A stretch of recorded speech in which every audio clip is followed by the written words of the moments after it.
Okay student, next हमारा topic है occurrence of metal. पढ़ा है हम ये चैप्टर कौन सा पढ़ रहे हैं? Metal and non metal. तो मेनली जो हमारी मेटल है वो अर्थ क्रस्ट के अंदर पाई जाती है। अर्थ क्रस्ट यानी कि धरती के अंदर आपकी सारी मेटल पाई जाती हैं और उनको हम बोलते हैं मिनरल्स। क्या बोलते हैं? मिनरल्स। कुछ मेटल आपकी सी समुद्र में भी डिसॉल्व फॉर्म में पाई जाती है। जैसे आपको पता होगा कॉमन सॉल्ट आपका क्या है? Sodium chloride. तो जो आपकी सोडियम मेटल है वो जो हाईली रिएक्टिविटी मेटल है, सोडियम हो गया, कैल्शियम हो गया, मैग्नीशियम हो गया, ये आपकी पाई जाती है सी के अंदर, समुद्र के अंदर डिसॉल्व फॉर्म में। आप किसमें कह सकते हो? डिसॉल्व फॉर्म में और कंबाइंड स्टेट में।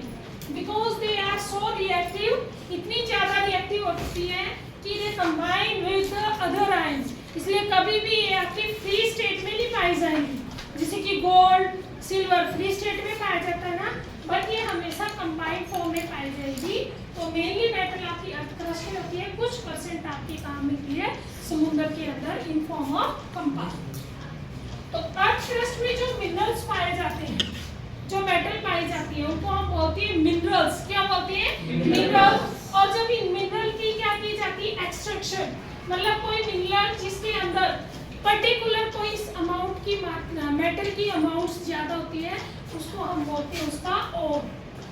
ठीक है? और क्या होता है? A source of metal, rich in particular metal, मतलब उसमें क्या हो? पर्टिकुलर एक मेटल होती है। जैसे कि फॉर एग्जांपल जो बॉक्साइट होता है, बॉक्साइट जो सोर्स है वो एल्यूमिनियम मेटल का होता है। Al2O3SH2 बॉक्साइट एक सोर्स होता है। तो इसके अंदर एल्यूमिनियम की मात्रा ज्यादा पाई जाती है, तो ये कहलाएगा bauxite is a ore of aluminium. किसका ओर है? एल्यूमिनियम का। जैसे कि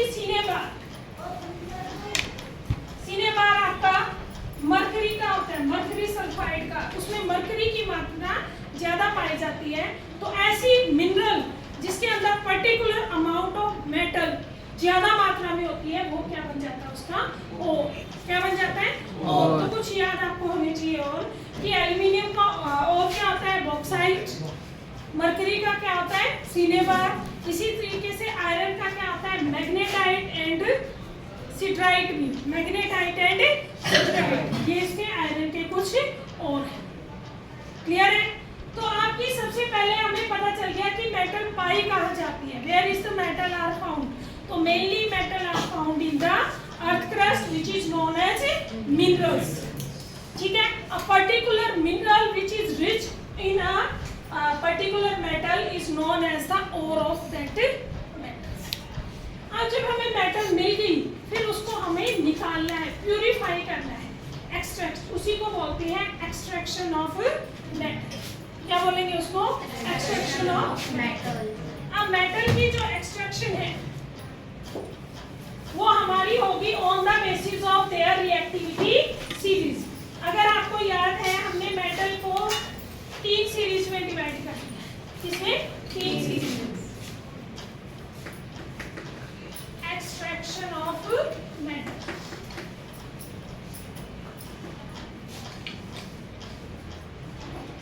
फर्स्ट है आपकी लो रिएक्टिविटी में,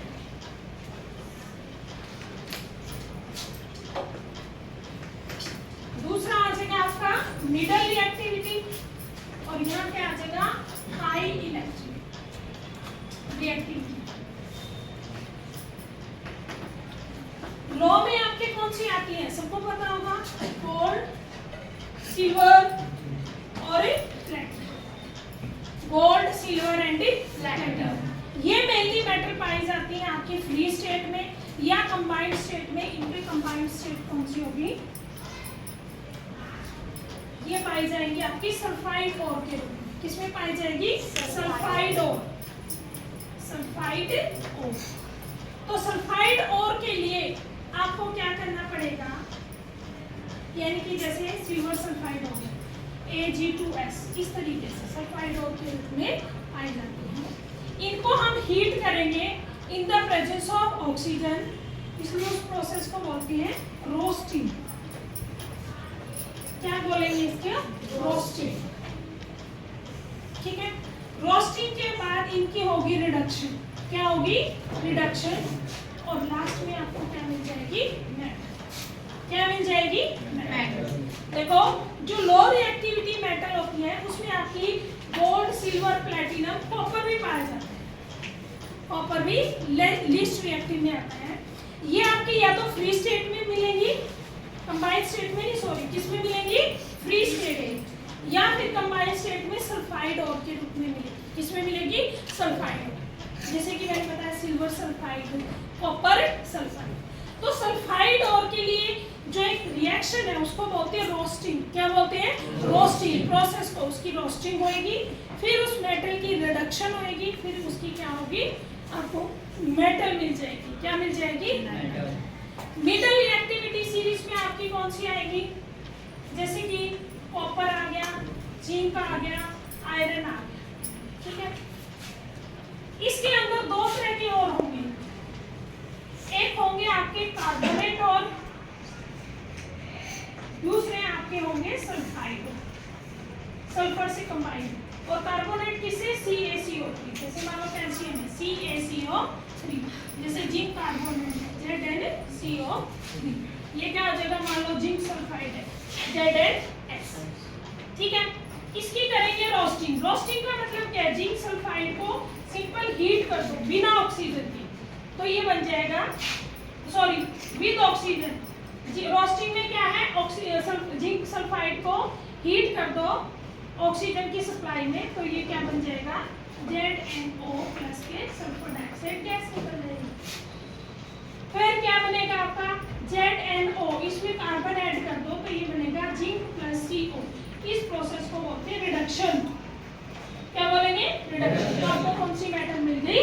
जिंक। उसी तरीके कार्बन रॉड है, कार्बोनेट है, तो उसमें हम करते हैं कैल्सिनेशन। इस प्रोसेस का क्या नाम है?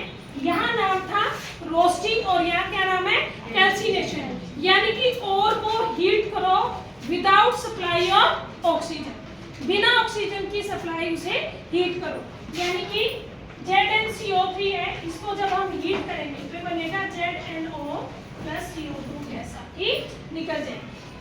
ठीक है, इसका दोबारा क्या कर दो? रिडक्शन। ZnO में कार्बन ऐड कर दो तो क्या बनेगा? Zn प्लस के CO, कार्बन मोनोऑक्साइड गैस निकल जाएगी। दोनों प्रोसेस हो गए। उसके बाद है हाई रिएक्टिविटी। हाई रिएक्टिविटी में आपकी कौन सी आती है? सबको पता होगा, कैल्शियम, सोडियम, पोटेशियम। ठीक है, ये आपकी किस फॉर्म में पाई जाएंगी? एल्यूमिनियम। ये पाई जाएंगी आपकी कंबाइंड फॉर्म में। क्या पाई जाएंगी? कंबाइंड स्टेट में। और इनके लिए आप प्रोसेस जो करते हैं उसका नाम है इलेक्ट्रोलिटिक रिफाइनिंग। क्या करेंगे? Electrolytic refining.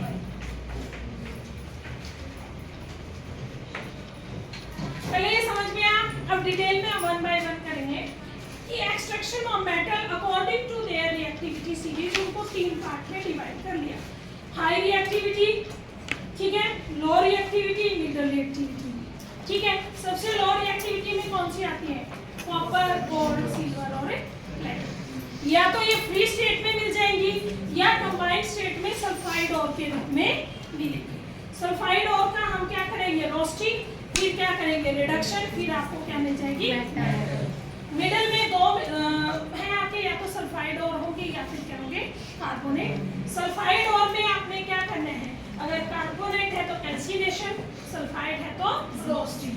रोस्टिंग में वही विदाउट ऑक्सीजन हीट करो, आपको फिर क्या करो? रिडक्शन, फिर आपको क्या मिल जाएगी? मेटल। कैल्सिनेशन में हीट करो बिना ऑक्सीजन के, विदाउट प्रेजेंस ऑफ ऑक्सीजन, आपको क्या मिलेगा? Zinc oxide plus carbon dioxide, उसका फिर रिडक्शन कर दो, फिर आपको क्या मिलेगी? मेटल।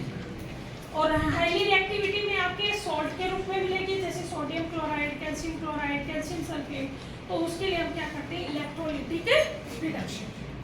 अब हम देखेंगे, हम शुरुआत करेंगे कहाँ से? रिएक्टिविटी से, क्योंकि मेनली क्वेश्चन आपका मिडल रिएक्टिविटी सीरीज से आता है।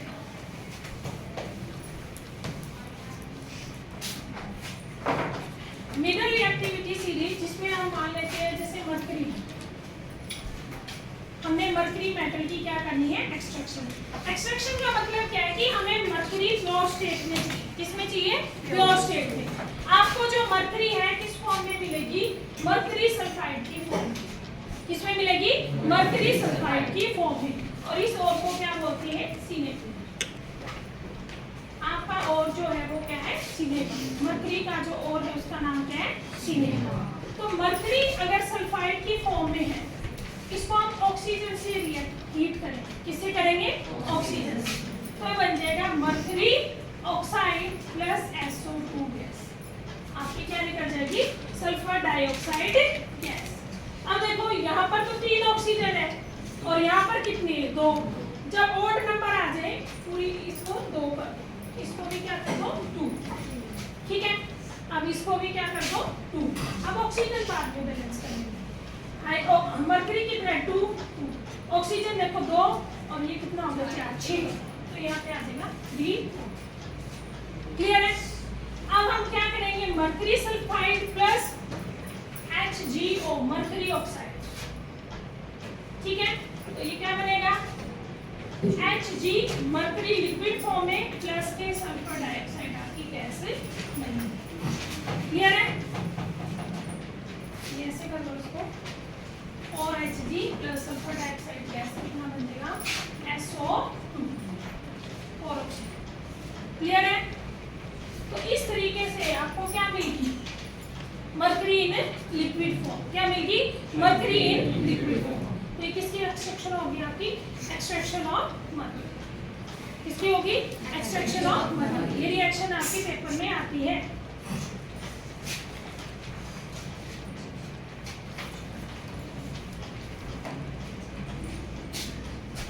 नेक्स्ट करें।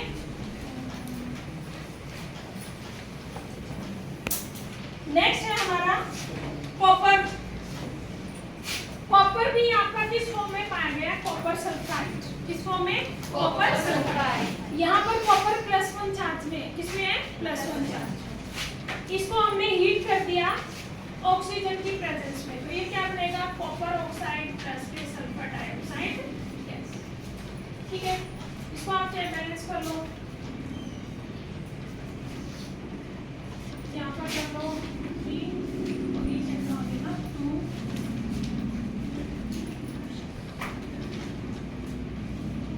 तो 2 कॉपर से 5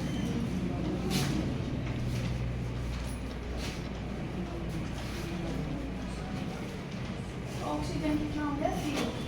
अब आपने क्या करना है? CuO, इसको दोबारा डाल देना Cu2s। कॉपर सल्फाइड में क्या ऐड करोगे? Copper oxide. तो आपको क्या बन जाएगा? कॉपर प्लस के क्या निकल जाएगी? SO2 gas. कॉपर प्लस क्या निकल जाएगी? SO2।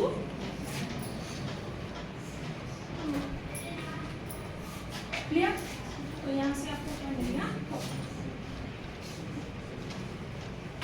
2 और 2 पर 2। फिर ये भी 2 आ जाएगा। ये कितना आ जाएगा? 6। ठीक है, बैलेंस आप कर सकते हो। बैलेंस करने से आपको फुल मार्क्स मिलते हैं। अगर बैलेंस नहीं करोगे आपको आधे नंबर मिल जाएंगे। ठीक है, तो ये क्या थे आपके मिडल रिएक्टिविटी सीरीज। और मिडल रिएक्टिविटी सीरीज में आपका कौन सा और भी आएगा? जिंक। Zinc carbonate. क्या आएगा? Zinc carbonate. तो इसमें 2 प्रोसेस हैं आपके। एक है आपका कैल्सिनेशन और दूसरा आपका क्या है? रोस्ट। कैल्सिनेशन का मतलब है कि ऐसा और जिसको बिना ऑक्सीजन की सप्लाई हीट करें, विदाउट सप्लाई ऑफ ऑक्सीजन, उसके लिए हम लेंगे कार्बोनेट। कौन सा लेंगे? कार्बोनेट। और रोस्टिंग के लिए ले लेंगे जिंक सल्फाइड। कौन सा लेंगे? जिंक। अगर किसी और को ऑक्सीजन की सप्लाई में हीट किया जाए तो वो प्रोसेस क्या कहलाएगा? रोस्टिंग। क्वेश्चन आता है यहाँ से कि कैल्सिनेशन और रोस्टिंग में क्या डिफरेंस है। तो कैल्सिनेशन में क्या करते हैं? और is heated without supply of oxygen. और और को हीट करो बिना ऑक्सीजन की सप्लाई। और रोस्टिंग में क्या है, और इज हीटिंग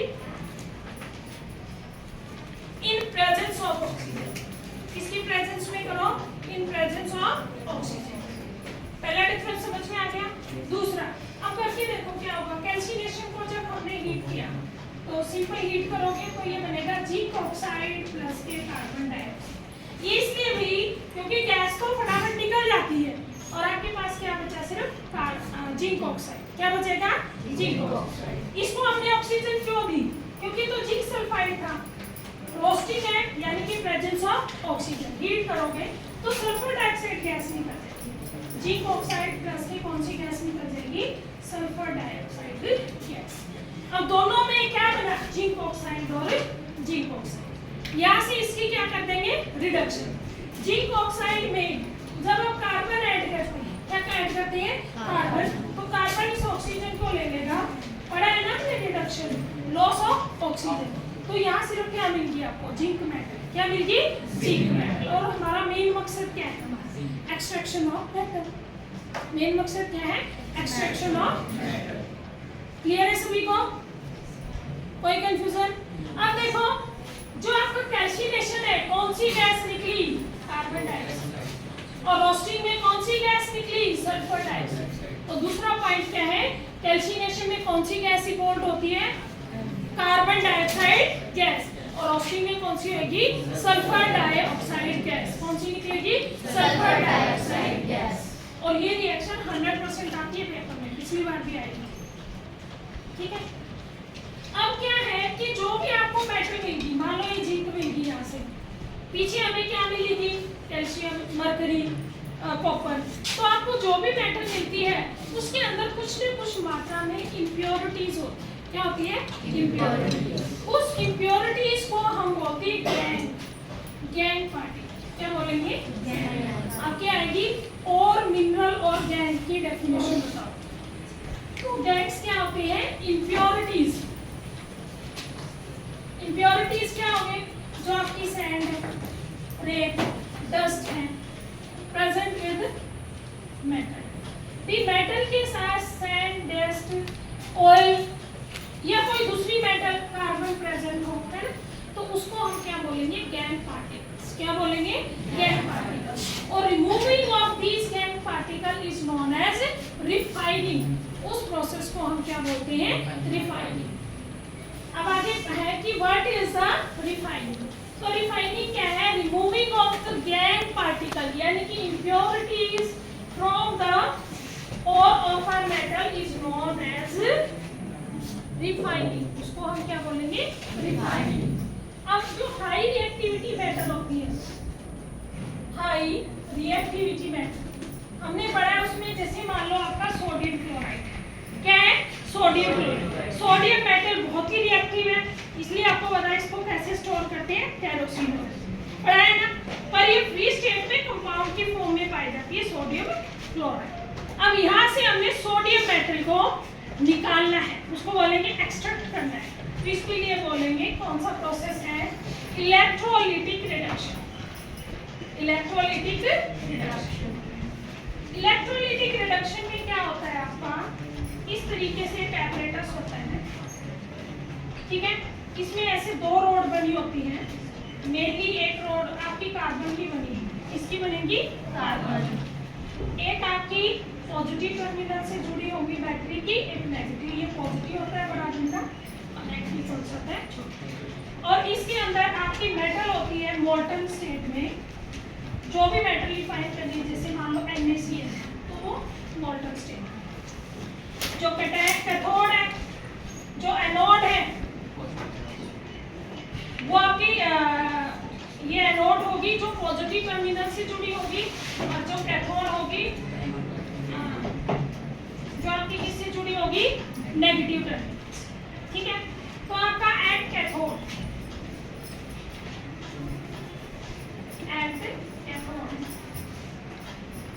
क्या होगा, जैसे कि सोडियम है,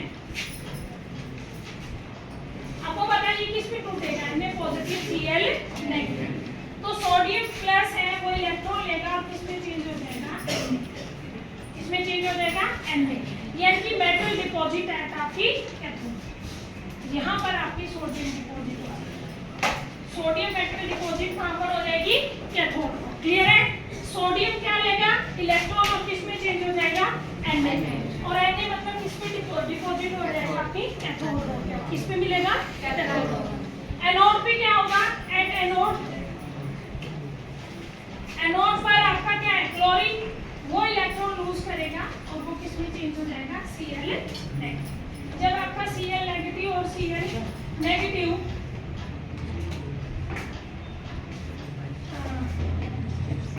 मिलेगा तो कौन सी गैस आएगी? Cl।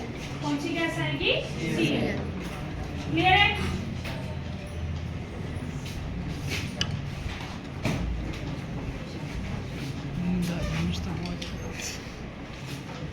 ये था आपका इलेक्ट्रोलिटिक रिफाइन। क्या है?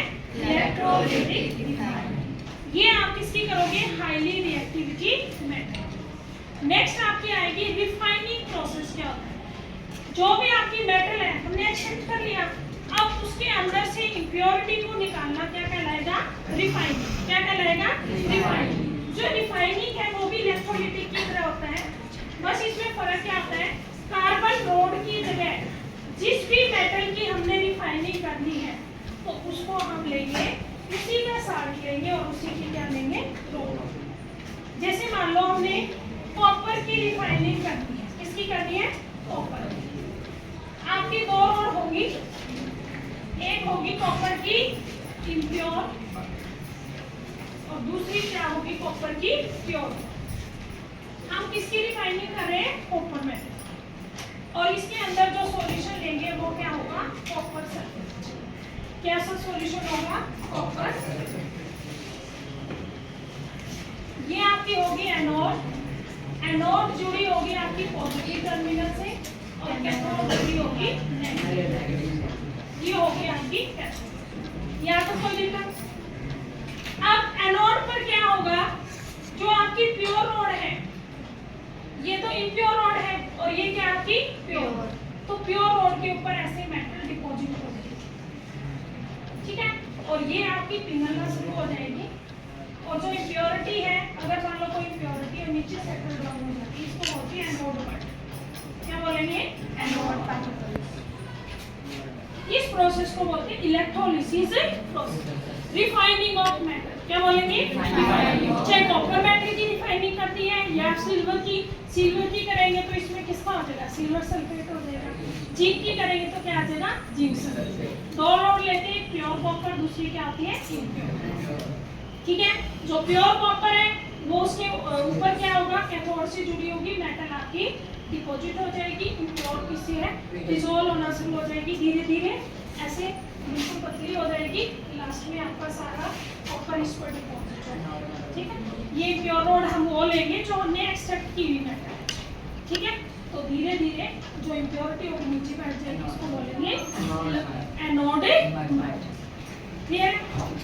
अब ये आपकी क्या होगी? Extraction of metal. नेक्स्ट आपका जो टॉपिक बचा है वो है कोरोजन।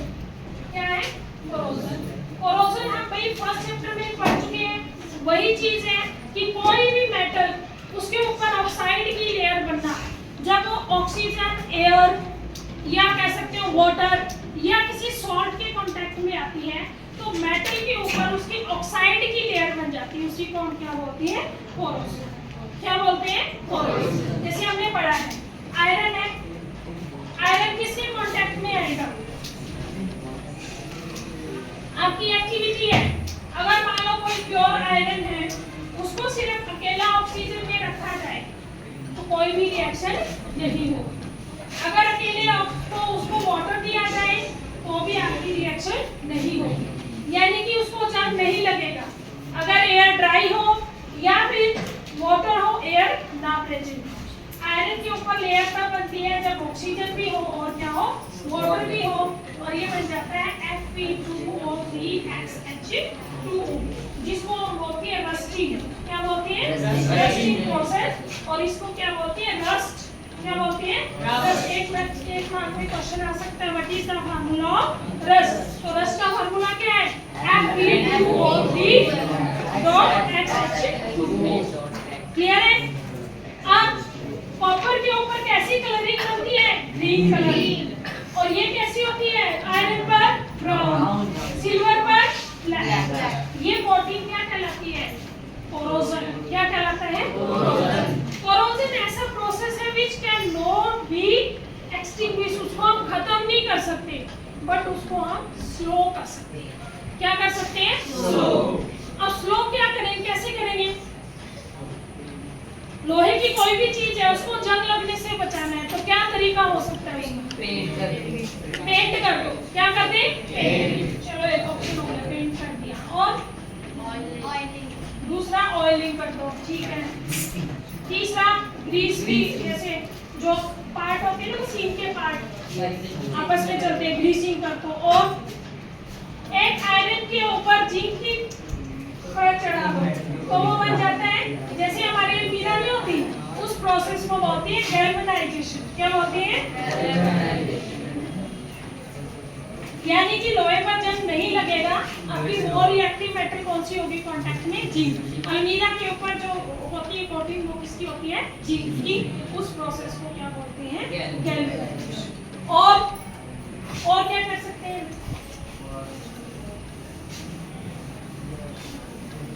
भाई प्योर मेटल है, उसका अलॉय बना दो। क्या बना दो? अलॉय। अलॉयस क्या होता है? एक मेटल और नॉन मेटल का मिक्सर हो सकता है, ठीक है। दो मेटल का भी मिक्सर हो सकता है, ठीक है। जैसे कि गोल्ड है और उसमें जो हमारी हॉलमार्क ज्वेलरी होती है उसमें हम मानते हैं कि 22 ग्राम क्या होता है? गोल्ड। और 2 ग्राम क्या होता है? सिल्वर।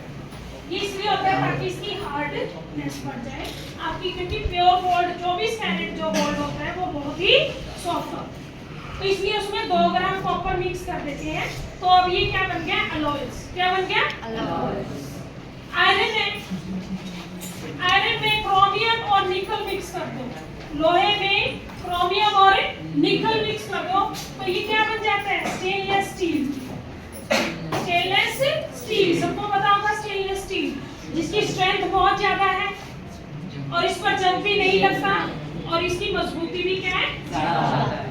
इसी तरीके से आपका ब्रास, ब्रास किसका है? कॉपर और जिंक का मिक्सर है। किसका है? कॉपर है, जिंक का।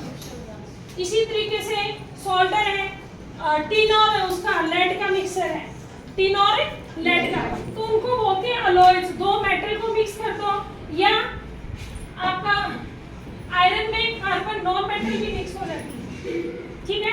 और थोड़ा बहुत इसमें क्या मिक्स कर दो? क्रोमियम कर दो, ठीक है। तो ये भी आपका क्या बन जाता है? आपकी अलॉयज बन जाता है जिसकी स्ट्रेंथ क्या है? बहुत ही ज्यादा। इस तरीके से हम कोरोजन प्रोसेस को क्या कर सकते हैं? स्लो कर सकते हैं। क्या कर सकते हैं? स्लो, ठीक है। इसमें और देखिए